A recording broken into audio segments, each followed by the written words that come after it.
vídeo de hoje vou listar todas as evoluções do Clash Royale, da pior para a melhor, de acordo com a temporada de março de 2026. Na posição 39, aparece a evolução do Goblin com dardo, e a verdade é que a situação dele no meta atual tá horrível. Hoje existem feitiços demais dominando as partidas e praticamente todos eles parecem feitos sob medida para acabar com essa carta. E para piorar, a própria Supercell decidiu enfraquecer a sua carta normal, e isso acaba afetando indiretamente a sua evolução, que já não estava muito boa. Na 38ª posição, temos a evolução do Gigante Goblin, que sem exagero, essa carta praticamente desapareceu do jogo. É como se ela tivesse sido removida silenciosamente e o Supercell não tivesse falado pra ninguém. Você não vê ela na ladder, não vê ela em partidas competitivas, não vê ela na ranqueada, e sinceramente, em pleno 2026, quase não existe motivo real para você utilizar essa bomba. Seguindo em frente, na 37ª posição, a evolução do Caçador, e essa aqui acaba sendo mais frustrante do que realmente ruim. O problema é que ela ficou praticamente presa dentro de um único deck específico, deck de Gigante Real, e fora desse arquétipo, ela quase não encontra espaço no meta. Na posição de número 36, a evolução dos Bárbaros, e aqui a gente tá falando de uma tropa que custa 5 de elixir, é lenta, previsível, devagar, ruim, fraca, todos os adjetivos negativos possíveis, e ela acaba sendo anulada por praticamente qualquer resposta eficiente no meta atual. Quando você pensa estrategicamente, surge aquela pergunta inevitável: por que diabos alguém gastaria seu único slot de evolução nessa bosta dessa carta? Já na posição de número 35, é a evolução do Mago, e aqui existe um detalhe curioso: o problema dele é outro, ele é uma carta irrelevante. A razão é simples e direta: existe sua versão heróica, que é 1000 vezes melhor, e depois dos buffs que ela recebeu, ela se tornou 1 milhão de vezes melhor. Quando uma versão heróica é muito mais forte e faz exatamente a mesma função do que a sua evolução dentro do jogo, a evolução acaba ficando uma segunda opção e não vale a pena utilizar. Na posição de número 34, temos a evolução do Dragão Elétrico, e essa carta sempre teve uma característica complicada: ela é extremamente dependente de sorte. Ela é a típica evolução cara ou coroa. Em algumas partidas ela é sinistra, em outras ela é uma bosta. E agora, depois do nerf do dano em cadeia, a situação ficou ainda mais delicada, e sinceramente é difícil imaginar alguém gastando seu slot de evolução com essa bosta. Em 33º lugar, a P.E.K.K.A, e aqui a crítica é direta: o último buff não mudou absolutamente nada na carta, cara. Eu achei que ela ia ficar muito boa e ficou uma bosta. A evolução continua extremamente fraca no meta atual, e o motivo é simples: o meta atual tá cheio de enxame de tropas, construção defensiva, defesa forte, e isso torna muito difícil para a P.E.K.K.A evoluída realmente gerar impacto constante. Seguindo para a posição de número 32, a evolução do Bomb Nelson. Com a possibilidade de existir apenas um slot de evolução por deck, e ainda com a chegada do barril de Galego, fica difícil demais imaginar alguém utilizando essa bosta dessa evolução. Sendo sincero, não vale a pena. Na posição de número 31, o Espírito de Gelo. Hoje ela não causa aquele impacto forte nas interações que tinha antigamente. Muitas situações que antes eram vencidas com facilidade agora ficou inconsistente, fraco, difícil. O retorno de valor simplesmente não parece tão confiável quanto antes, então não vale utilizar. Na 30ª posição, é a evolução dos Morcegos, uma carta que recebeu um buff interessante recentemente, só que vamos ser bem sinceros aqui, cara, é aquele mesmo papo. É difícil demais imaginar um deck competitivo abrindo mão desse espaço tão precioso para colocar os morcegos evoluídos. Como se isso já não fosse complicado o suficiente, ainda temos o Arqueiro Mágico com o Herói, que é uma carta que simplesmente destrói os morceguinhos. Na posição de número 29, a evolução dos Recrutas Reais. E aqui o problema é o próprio ambiente do jogo. O meta atual é simplesmente brutal para esses betinhas. O campo de batalha, meu amigo, tá cheio de dano em área para todo lado, e isso destrói completamente o potencial dessa carta. Quando você olha para as estatísticas, a história fica ainda mais clara: cerca de 1% de taxa de uso. Isso praticamente mostra que nem os jogadores estão ligando muito para essa evolução. Já na posição de número 28, a evolução do Cavaleiro, e aqui a história é interessante. A carta em si é extremamente forte, o problema é que ela acaba sendo ofuscada. A chegada do Cavaleiro Heróico um tempo atrás mudou completamente o cenário, porque quando existe uma versão mais poderosa da mesma ideia dentro do jogo, é natural que os jogadores escolham aquela que entrega mais impacto. Na 27ª posição, a evolução do Morteiro, uma carta que durante muito tempo foi considerada uma das evoluções mais consistentes do jogo, só que agora ela atravessa um momento complicado. Os decks de Morteiro dependiam muito de duas peças fundamentais para sua força: o Cavaleiro Heróico e a Mosqueteira Heróica, e quando essas duas cartas foram nerfadas, o arquétipo perdeu uma parte gigantesca da sua base. A evolução é muito forte, só que o suporte ao redor dela já não assusta quanto antes, então não sei se vale muito usar. começar. Na 26ª posição, temos o Barril de Goblins, e aqui dá para dizer sem exagero que essa carta despencou de relevância. O meta atual tá simplesmente lotado de resposta perfeita para ela: tronco, flecha, barril de galego. Praticamente todo deck competitivo carrega alguma dessas respostas. Isso cria uma sensação frustrante para quem ainda utiliza essa evolução. Já no número 25, temos a evolução dos Larrys, uma carta que até pode ser considerada decente, só que depende de situação específica. Basicamente, ela funciona quando seu deck não tem opção melhor de evolução, e a tendência é que essa evolução perca ainda mais espaço com a chegada do meta atual. Na 24ª posição, a Piroca Técnica, e talvez essa seja uma das evoluções mais presas ao único deck dentro do jogo. Basicamente, ela só encontra espaço real dentro de um deck de corredor com terremoto. Dentro desse arquétipo, ela é bizarramente forte, dá muito trabalho para o adversário, porque ela fica constantemente causando aquele dano irritante aos poucos. Só que fora desse deck, ela desaparece e não presta. Na posição de número 23, a mesma coisa, as Arqueiras, uma carta cuja sua força fica muito evidente em deck de X-Besta. Nesse arquétipo específico, ela é simplesmente absurda, consegue derreter tanques da distância, oferece uma defesa sólida e ajuda a manter o controle da partida com uma facilidade impressionante. Só que fora desse arquétipo, ela não aparece, e esse é o grande problema. Não é que ela seja fraca, longe disso, ela é boa, só que igual a Piroca Técnica, ela é extremamente situacional. Na posição de número 22, o Mega Cavalo, e aqui vem uma opinião que muita gente não espera ouvir, só que em várias situações essa evolução parece pior que o Mega Cavaleiro normal. É verdade que ele ainda consegue dominar decks de beatdown e tudo mais, só que quando ele enfrenta a estratégia de controle aéreo ou então deck de ciclo rápido, a história muda completamente. Quando uma carta depende tanto do tipo de confronto para funcionar, ela se torna extremamente inconsistente e não vale a pena utilizar. Na 21ª posição, a Bruxa, e aqui temos uma carta que pode parecer completamente quebrada em algumas partidas específicas. Em certas matchups, ela consegue dominar o mapa com facilidade, só que o problema é que a maioria dos decks já aprendeu exatamente como jogar contra ela. Com a chegada de cartas extremamente fortes como Barril de Galego e Arqueiro Mágico Herói, tudo indica que essa carta só vai sumir cada vez mais no meta. Na 20ª posição, a Mosqueteira, é uma carta que exige bastante habilidade e precisão para realmente brilhar. Nas mãos corretas, ela pode ser extremamente poderosa, só que existe um detalhe importante: falta versatilidade. Ela sempre encontra algum espaço no meta atual, ela sempre tem um grupo fiel de jogadores que sabem jogar com ela, só que raramente chega ao ponto de dominar completamente o cenário competitivo. É uma boa evolução e apenas isso. Em 19º lugar, a evolução da Broca de Goblins, e finalmente ela consegue sair da parte baixa da lista. Isso acontece graças a uma pequena mudança que fez basicamente ela melhorar demais. Após mergulhar pela segunda vez, ela gera 2 Goblins em vez de apenas um. Pode parecer um detalhe idiota, só que essa alteração aumentou bastante a pressão ofensiva da carta e deixou seu desempenho muito mais consistente. No 18º lugar, encontramos a evolução do Exército de Esqueletos, que também parece ter perdido bastante força recentemente. O meta atual simplesmente não favorece esse tipo de carta. Existem muitos efeitos de dano em área dominando o jogo, o que torna muito mais fácil de eliminar toda essa carta. Talvez a gente esteja finalmente entrando em um meta onde o Exército de Esqueletos evoluído deixa de ser uma ameaça constante, algo que para muitos jogadores pode ser um grande alívio. Em 17º lugar, o Zombie Bomba, uma evolução que em termos de força ainda pode ser considerada bastante forte, só que existe um dilema estratégico aqui. A maioria dos decks que utilizam quebradores de muro também utiliza Barril de Esqueletos, Exército de Esqueletos, Morcego, Canhão, Fantasma Real, e aí surge uma grande pergunta: se você só tem um slot de evolução disponível, em qual dessas cartas vale mais a pena investir? Com certeza no Fantasma Real ou no Canhão, por isso ele não tá sendo tão forte assim. Na 16ª posição, encontramos a evolução do Lenhador. Na última temporada, essa carta apareceu principalmente em decks de Golem e de Gigante, e de forma surpreendente até mostrou bastante força dentro desses arquétipos. O meta daquele momento favorecia bastante o estilo de jogo agressivo e pesado desses decks, só que agora a situação mudou. Com os decks podendo utilizar apenas um slot de evolução da metade de março pra frente, fica bastante difícil prever se ele ainda vai encontrar espaço no meta atual. Na 15ª posição, a Fornalha, uma carta que na temporada passada simplesmente estava enlouquecendo os jogadores adversários. Depois de receber um buff, ela encontrou um novo lar dentro de decks de corredor com terremoto, onde passou a funcionar como uma fonte constante de pressão. E mesmo que ela não seja a carta mais dominante do jogo, ela continua sendo extremamente irritante ao jogar contra, capaz de controlar o ritmo da partida e pressionar o adversário sem parar. Na 14ª posição, a evolução do Piriri, uma carta que voltou a ganhar relevância recentemente. Isso aconteceu principalmente porque decks de Lava Round começaram a dominar o meta. A carta voltou a aparecer com frequência frequência como principal construção defensiva em vários decks competitivos, e tudo indica que essa tendência pode continuar nas próximas temporadas. As estatísticas reforçam isso, cerca de 8% de uso e quase 50% de taxa de vitória. Isso é sensacional. Em 13º, a evolução do Zap, custando apenas 2 de Elixir. Essa carta beira o absurdo em termos de utilidade. Ela elimina instantaneamente tropas insuportáveis como Piroca Técnica, Arqueiras, Goblin com Dardo, Princesa, além de reiniciar Torre Inferno, Dragão Infernal, apoiar ataque ofensivo e ainda salvar sua defesa em momentos críticos. O mais impressionante é a versatilidade. Ela simplesmente encaixa em praticamente qualquer deck.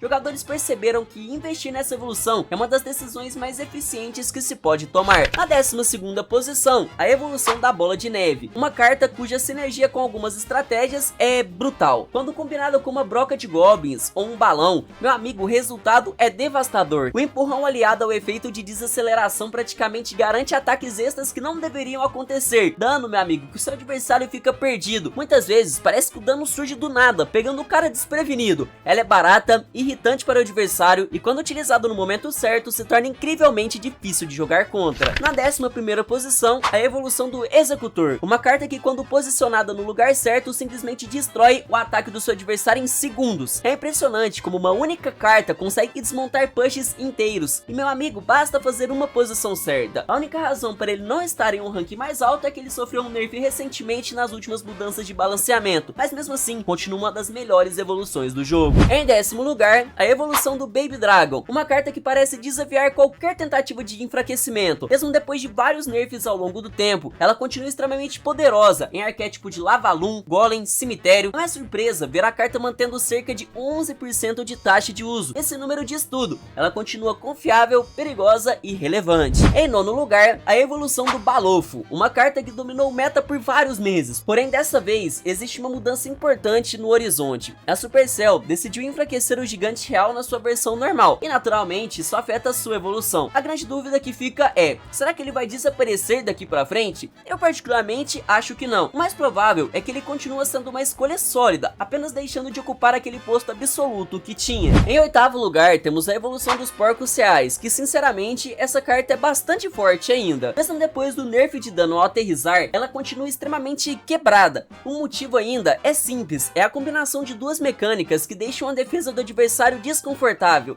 o movimento aéreo durante o salto e o impacto ao cair. Além disso, Porcos Reais naturalmente pressionam duas lanes ao mesmo tempo, criando aquela pressão constante que força o adversário a tomar decisões rápidas, e é nessa situação que o cara erra. Em 7º lugar, a evolução da Valkyria, e aqui a gente tá falando de um verdadeiro monstro defensivo. Essa carta reúne praticamente tudo que você poderia desejar em uma evolução: dano em área, muita vida, controle absoluto do terreno contra tropas terrestres. Ela entra na arena e simplesmente acaba com todo mundo, irmão, não tem o que dizer, ela moga os betinha tudo. Na 6ª posição, a evolução do Ariete de Batalha, é uma evolução bastante consistente que ficou muito forte recentemente. O grande diferencial dessa carta é que contra enxames, que normalmente são uma das respostas mais comuns para condições de vitória, simplesmente não funciona contra ela, e isso transforma o Ariete evoluído em uma das condições de vitória mais confiáveis para esse meta atual. E na 5ª posição, aparece a evolução do Dragão Infernal, e para qualquer jogador que gosta de utilizar tanques pesados, você sabe que essa carta é o seu pesadelo. Atualmente ela aparece em cerca de 8% dos decks, e não é difícil entender o motivo. O Dragão Infernal é um counter direto para alguns dos arquétipos mais populares, e é exatamente por isso que o jogador profissional valoriza tanto essa evolução, e você deveria particularmente aprender a utilizar também. Agora, a gente entra no nosso top 4 com a evolução da Tesla, uma das cartas mais completas do jogo. Em um único slot de evolução, você recebe uma quantidade absurda de utilidade: efeito de atordoamento, reset de habilidade, pulso de dano em área e ainda a mecânica clássica da Tesla se esconder no subsolo. É simplesmente um pacote defensivo gigantesco. Essa carta consegue parar algumas das evoluções mais fortes do jogo e ainda se encaixa perfeitamente em diversos estilos de deck, por isso ela é tão roubada. Abrindo nosso top 3, a evolução do Barril de Esqueletos, uma carta que parece se recusar a desaparecer do meta atual, uma carta insuportável. Mesmo depois de vários nerfs, ela continua sendo uma das evoluções mais difíceis de defender no jogo inteiro. Em deck de Hyperbait, ela se encaixa perfeitamente, e o detalhe mais frustrante para quem joga contra essa carta é que mesmo quando você defende corretamente, ela ainda consegue roubar um dano para o adversário quando o barril é destruído. Esse dano garantido transforma cada lançamento em uma ameaça constante de dano barato. Ela é agressiva, imprevisível e extremamente punitiva. Na 2ª posição, temos temos o Fantasma Real, uma das cartas mais dominantes do jogo. Tudo nessa carta parece se encaixar perfeitamente: dano, pressão, surgir no campo, valor estratégico da invisibilidade. Cada detalhe contribui para transformar essa carta em uma máquina de pressão. Ela funciona em praticamente qualquer arquétipo de deck: Brigid Spam, Gigante Real, Três Mosqueteira, P.E.K.K.A, entre muitos outros. E essa versatilidade absurda explica o número impressionante de quase 21% de taxa de uso. Simplesmente gigantesco. E em primeiro lugar, no top 1 da minha lista, temos a evolução do Canhão.